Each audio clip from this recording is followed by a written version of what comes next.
Բարի լույս ձեզ սիրելի հայեր, քույրեր եւ եղբայրներ, Աստծո կամքով Հիսուս Քրիստոսի անունով ողջունում եմ բոլորիդ, ուրախ եմ եթեր մտնել կրկին եւ մի հատ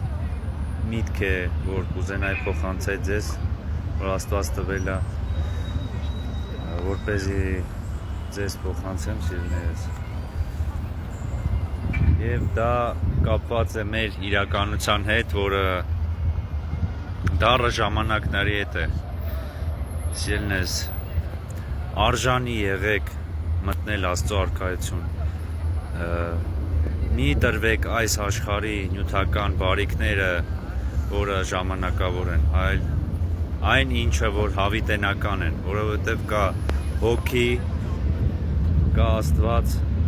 դրախտ դժոխք հավիտենական կյանք, Հիսուս Քրիստոս, որը ճշմարտությունն է, ճանապարհը եւ կյանքը, սիրելիներս։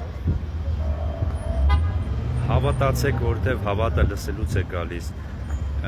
Ապրեք Աստծո խոսքով, որպեսզի սուրբ լինեք։ Անգիտակից մեղք գործելու ժամանակ այն է, որ սխալ է, ոչ կատարելության դեպքում, որտեվ եթե մարդը կատարյալ չի, դուք միշտ հնարավորություն ունեք դեպի կատարելության ձգտել Աստծո կամքով, որովհետև ճշմարիտ ճանապարհը Հիսուս Քրիստոսն է, սիրելիներս, Աստծո խոսքը, Որդին,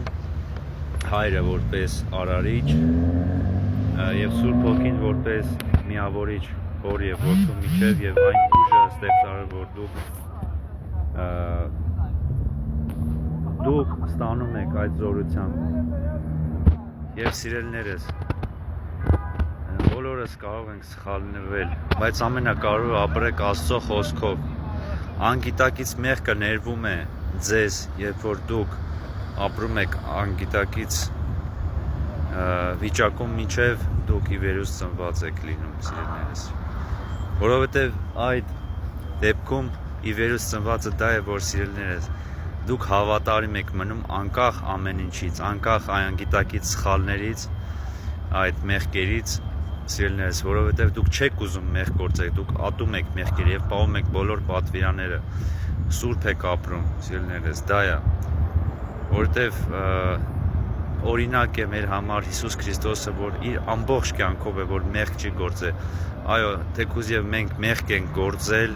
եւ անգիտակից մեղքեր կարող են գործել հոգեվոր ծառայության ժամանակ, բայց սիրելիներս, դա նշանակում է, որ դուք հավատարիմ եք Աստծուն եւ սուրբ եք իր կամքով հավիտենական կյանք